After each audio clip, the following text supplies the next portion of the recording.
This has to be the craziest trade in NBA history. A 25-year-old top 5 superstar that everyone thought was untouchable was just traded in the middle of the night with no warning whatsoever. What? Oh, hell no! Oh, hell no! This deal materialized in the shadows. This came out of nowhere. This is maybe the most stunning trade. I'm told Luka Doncic, Anthony Davis, LeBron James, the players, coaches, a lot of people on both sides with the Mavericks and Lakers had no idea. I can assuredly tell you it's a fact. LeBron James had no idea this was coming. Anthony Davis had no idea this was coming. I'm told Luka Doncic is still stunned about this trade. Understand that while there is a drop-off offensively because Anthony Davis is not Luka Doncic, this is not a scrub we're talking about. This is a perennial all-star and one of the elite players in the game that can give you 25 to 30 every single night. On the defensive side of the floor, Anthony Davis is a gazillion times more significant and better than anything Luka Doncic will give you defensively. The Mavericks must hate what they see from Luka every day to do this to him. But the real winner of the Luka Doncic trade is the guy that everyone think got screwed over the most. Congratulations, Anthony Davis. You're out of the LeBron matrix. You're out of the blame game. You're out of the Real Housewives of the Los Angeles Lakers. There will be no more days of you getting killed on TV because the Lakers didn't win a championship. No more street clothes nicknames because you know it's always someone else's fault and never the almighty King James. I'm not saying it's LeBron James' fault that you got traded. I'm just saying this is what happens when you hitch your wagon to the LeBron James train. You won't get any more Kevin Love, Chris Bosh hate from the delusional fanboys and media who can't watch a basketball game without staring at a fucking stat sheet the whole time. People who couldn't even make a left-hand layup if Jesus Christ himself came down and told them that's the only way they can get into heaven. They see a player with a triple-double and disregard anything else they did that night, like being trash on defense, turning the ball over, and fucking up a whole flow of an offense. And that's how we got to this trade. Luka Doncic, the box score bandit himself, the king of stuffing the stat sheet and doing none of the little things it takes to actually win championships. Do the Lakers really think this is gonna work? Maybe in 3 years when Luka finally learns how to play defense and get in shape when LeBron is gone. But in the short term, like this year, this is gonna be a terrible trade for the Los Angeles Lakers. Do you know how many deficiencies AD covered up for the Lakers? He's the reason why you can trot out a starting lineup with a 40-year-old traffic cone like LeBron James and the Austin Reeves who gets picked on a nightly basis on the defensive end. AD's presence as a rim protector allows every nigga on the court playing defense to play as aggressive as they want because they know in the back of their mind, if I get beat, AD's just gonna save me. He's gonna throw everything out of the fucking gym. That gives your team the ultimate confidence when playing defense. And now you're gonna put LeBron, Fat Luka, and Austin Reeves on the court at the same time?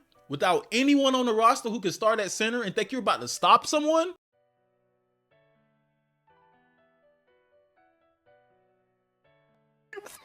I'm fixing my seat. It's gonna be bad in Los Angeles. You would have a better chance of stopping the train with your bare fucking hands than that happening. Not to mention, Anthony Davis is a guy who can get you 25 points per night, catch lobs, and create his own offense in the post when shit gets crucial in crunch time. He's the perfect big next to any star player in the league. He's gonna thrive next to a superstar point guard like Kyrie. With the Mavericks, you have someone who's 31. He's in the prime of his career. He wants to win a championship now, Anthony Davis does. And you pair him with Kyrie Irving, who he's friends with and close with. Jason Kidd coached him on the 2020 championship Lakers.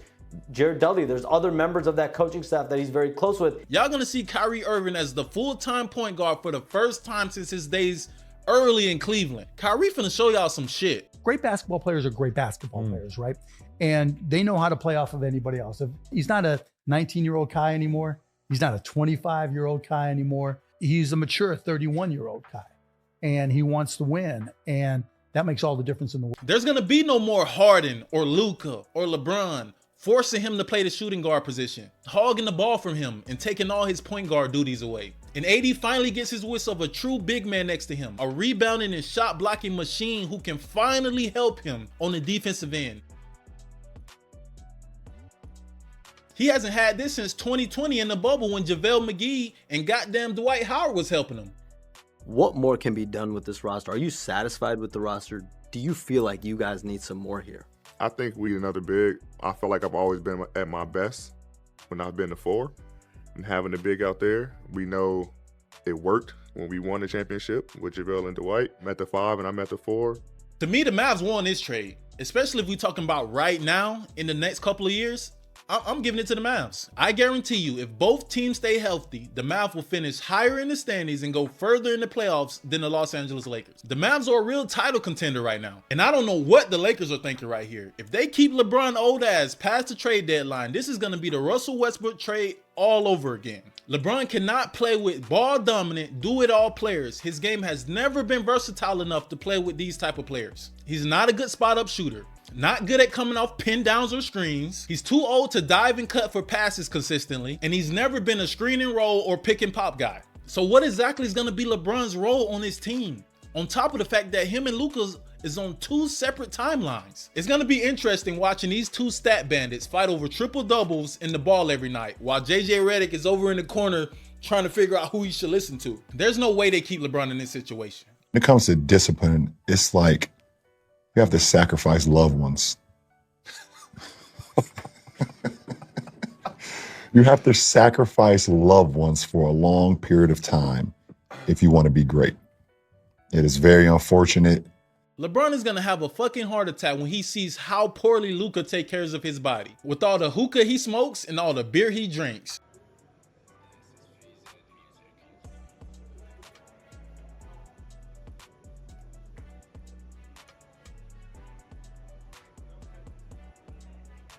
And when he discovers there's actually another player in the NBA who cares less about defense than him. This is going to be a real show, man.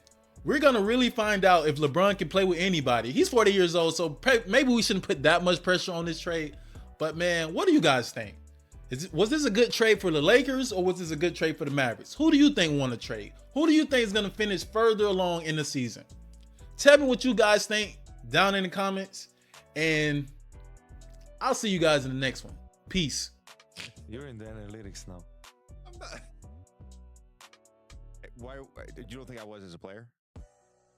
You don't think I was studying this shit as a player? You were shooting. I was correct. Correct. That's about it. That's about it. I would have let it never. Okay.